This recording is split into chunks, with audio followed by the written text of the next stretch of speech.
नमस्कार, जनतंत्र टीवी देख रहे हैं आप। आपके साथ मैं हूं संतोष कंकवार। बुलेटिन की शुरुआत करेंगे। छत्तीसगढ़ के डीजीपी पद से डीएम अवस्थी को हटा दिया गया है। अब अवस्थी से 3 साल जूनियर अशोक जुनेजा छत्तीसगढ़ पुलिस के नए मुखिया होंगे। गृह विभाग ने गुरुवार को यह आदेश जारी किया है।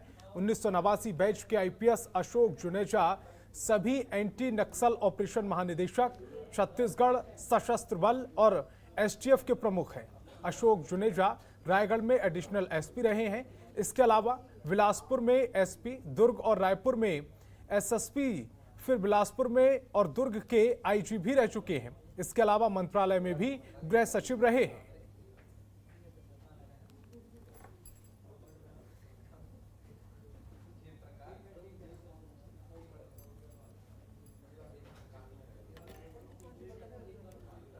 और हमारे संवाददाता मनमोहन ज्यादा जानकारी के साथ जुड़ रहे हैं। मनमोहन, नए डीजीपी का गठन हो गया है और जो पुराने थे उनसे नाराजगी के चलते उन्हें हटा दिया गया है। कहा यह जा रहा है कि उनके नॉन परफॉर्मेंस की वजह से उन्हें पद से हटा दिया गया है और नए डीजीपी की नियुक्ति कर दी गई है। बिल्कुल संतोष, सीएम भूपेश बघेल की नाराजगी देखने को मिली है और बीते 2 दिन पहले सीएम भूपेश बघेल ने प्रदेश के पुलिस अधिकारियों का बैठक लिया था और उक्त बैठक में नाराजगी जाहिर की उन्होंने और सख्त उन्होंने हिदायत दिया और कड़े शब्दों में उन्होंने कहा कि पुलिस की जो कार्यप्रणाली पर लगातार सवाल खड़े हो रहे हैं और जिस तरीके से उन्होंने इस सख्ती दिखाई और सख्ती दिखाने के बाद जो परिणाम सामने आया है, तो निश्चित तौर पर प्रदेश के जो डीजीपी हैं उन्हें बदल दिए गए हैं और अब जो डीएम अवस्थी के जगह अभी जो जुनेजा हैं 1989 बैच के अधिकारी, वो अब छत्तीसगढ़ के पुलिस के कमान संभालेंगे, डीजीपी के पद में रहेंगे। तो जाहिर सी बात है कि प्रदेश में जिस तरीके से पुलिस के कार्यप्रणाली पर सवाल खड़े हो रहे थे, तो इस पूरे मसले को लेकर सीएम भूपेश बघेल ने पहले भी बैठक बुलाई थी और बैठक में उन्होंने एक ही बात कहा था कि प्रदेश में जिस तरीके से जुआ है, सट्टा एवं गांजे का जो कारोबार चल रहा था, उसे लेकर उन्होंने सख्त हिदायत दी थी कि इस तरीके से जो काम है, इस तरीके से जिस तरीके से प्रदेश की बदनामी हो रही है, तो इसे लेकर उन्होंने सख्त हिदायत भी दी थी। और उनका जो काम करने का अंदाज है सीएम भूपेश बघेल का, वो दिख भी रहा है, चूंकि उन्होंने प्रदेश में जिस तरीके से जुआ, सट्टा एवं अन्य जो गैर कानूनी काम है उसे रोकने के लिए उन्होंने लगातार निर्देश भी किया था और इसका पालन नहीं होने के चलते उन्होंने कल ही प्रदेश के जो डीजीपी है डीएम अवस्थी को हटा दिया है। जी, नॉन परफॉर्मेंस इसके पीछे की वजह बताई गई है। ऐसी कौन सी नॉन परफॉर्मेंस उन्होंने दी थी जिनकी वजह से उन्हें हटाया गया है? क्या जो जिस तरह से छत्तीसगढ़ में अभी विवाद चल रहा था, वो विवादों की वजह से उन्हें हटाया गया या फिर राजनीतिक कारण है इसके पीछे?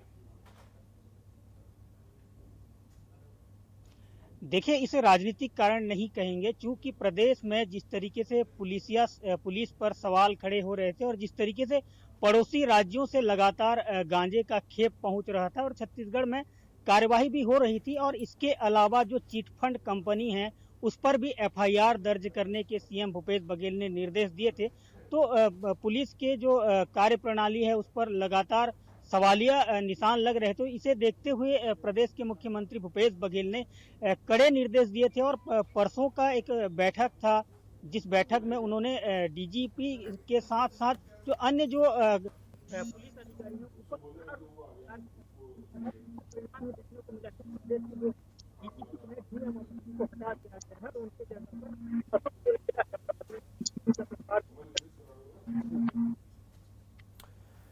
मनमोहन, आपकी आवाज नहीं आ रही है, दोबारा से आपसे संपर्क करने की कोशिश करेंगे। लेकिन बड़ी खबर यही है कि नए डीजीपी का गठन कर दिया गया है। पुराने डीजीपी जिनका नाम डीएम अवस्थी था, उन्हें हटा दिया गया है। हटाने के पीछे की वजह नॉन परफॉर्मेंस बताई जा रही है और कहा यह जा रहा था कि भूपेश बघेल जो कि मुख्यमंत्री हैं, वो काफी नाराज चल रहे थे।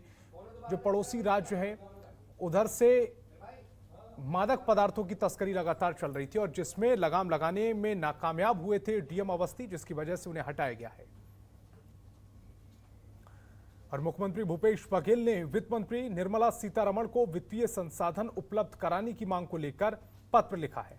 उन्होंने इस पत्र में राजस्व घाटा अनुदान में मापदंडों के वर्तमान परिस्थितियों के आधार पर सुधार करने की मांग की है।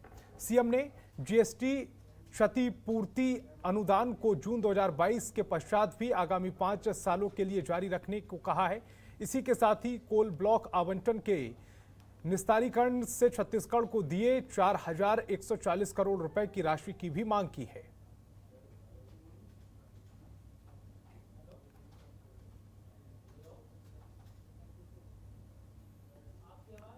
तो सीएम बघेल ने वित्त मंत्री निर्मला सीतारमण को एक पत्र लिखा है। केंद्रीय वित्त मंत्री निर्मला सीतारमण को लिखे इस पत्र में कई मांगे की गई हैं। वित्तीय संसाधन उपलब्ध कराने की मांग की गई है।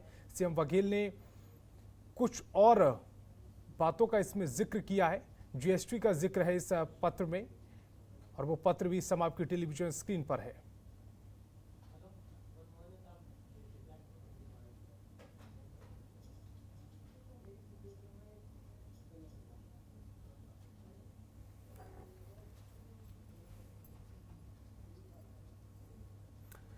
और मनमोहन नेता मेरे सहयोगी ज्यादा जानकारी के साथ एक बार फिर हमें ज्वाइन कर रहे हैं। मनमोहन, एक पत्र लिखा गया है, वित्त मंत्री निर्मला सीतारमण के नाम ये पत्र लिखा गया है और कहा जा रहा है कि इसमें जो प्रदेश की आर्थिक स्थिति कोरोना के बाद से चरमराई हुई है, उसमें वित्तीय संसाधन उपलब्ध कराने की मांग को लेकर एक पत्र लिखा गया है जिसमें जीएसटी का भी जिक्र है।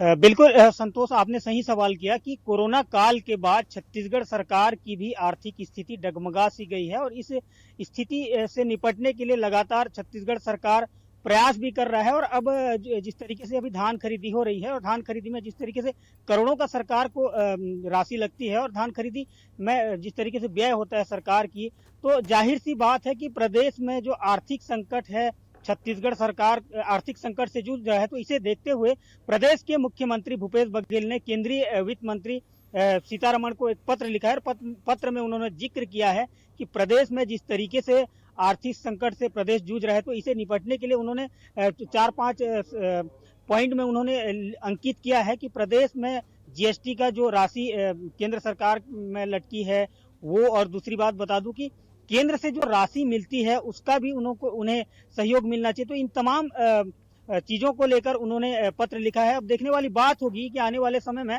केंद्र सरकार किस तरीके से इस पत्र को गंभीर रूप से लेकर छत्तीसगढ़ सरकार को जो वित्तीय संकट से निपटने के लिए मदद करेगी, यह तो देखना होगा। बहरहाल प्रदेश के मुख्यमंत्री भूपेश बघेल इस पूरे मसले को लेकर वित्त मंत्री को पत्र लिखे हैं और पत्र में साफ एक ही चीज झलक रहा है संतोष, की प्रदेश में वित्तीय संकट है। यानी कि प्रदेश में जिस तरीके से हालांकि दिखावा किया जा रहा है कि प्रदेश में वित्तीय संकट नहीं है, लेकिन जो पत्र लिखा गया है, पत्र से इससे साफ अंदाजा लगाया जा सकता है कि छत्तीसगढ़ सरकार आर्थिक संकट से जूझ रहा है। तो कहीं ना कहीं सबसे बड़ा सवाल भी यह है कि प्रदेश में लगातार जो राज्य सरकार जिस तरीके से जन कल्याणकारी योजना लॉन्च कर रही है और लागू कर रही है, तो इसे देखते हुए यह तो साफ जाहिर होता है कि प्रदेश में आर्थिक संकट जूझ रहा है। लेकिन लगातार बड़े बड़े फैसले लिए जा रहे हैं, अभी धान की खरीदी होनी है, एवं इन तमाम चीजों को लेकर एक अंदाजा हम भी लगा रहे हैं कि प्रदेश की जो आर्थिक स्थिति है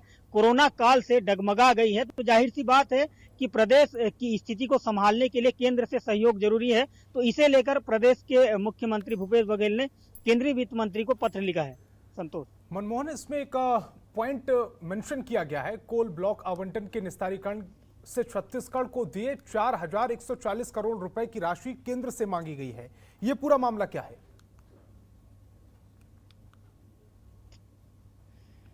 देखिए संतोष, जो कोल ब्लॉक का मामला है ये सेंट्रल गवर्नमेंट इसमें इन्वॉल्व रहती है। सेंट्रल गवर्नमेंट से ये जो पूरा कोल ब्लॉक का जो सिस्टम है ये सेंट्रल गवर्नमेंट से चलता जरूर है, लेकिन इसकी जो राजस्व का जो आमदनी का जो जरिया है ये राज्य सरकार के अधीन में रहता है।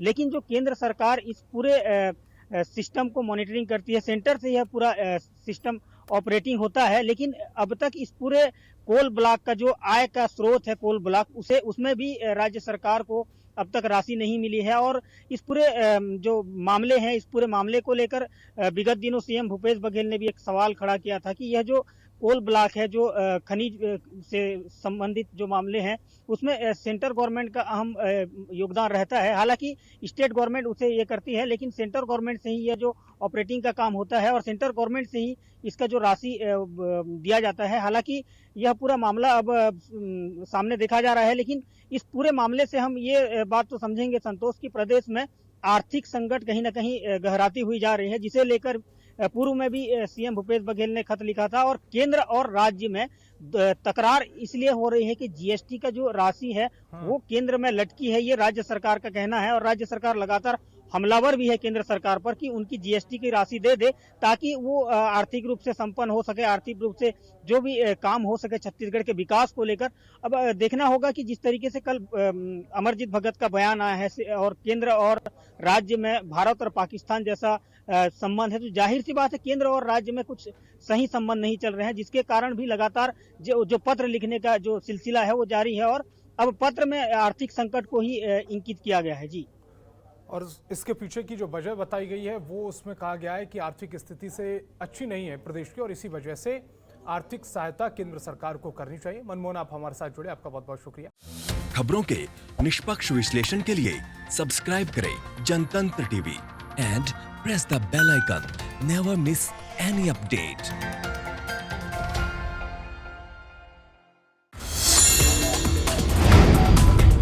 Download the Janatantra TV app, available on Google Play and App Store.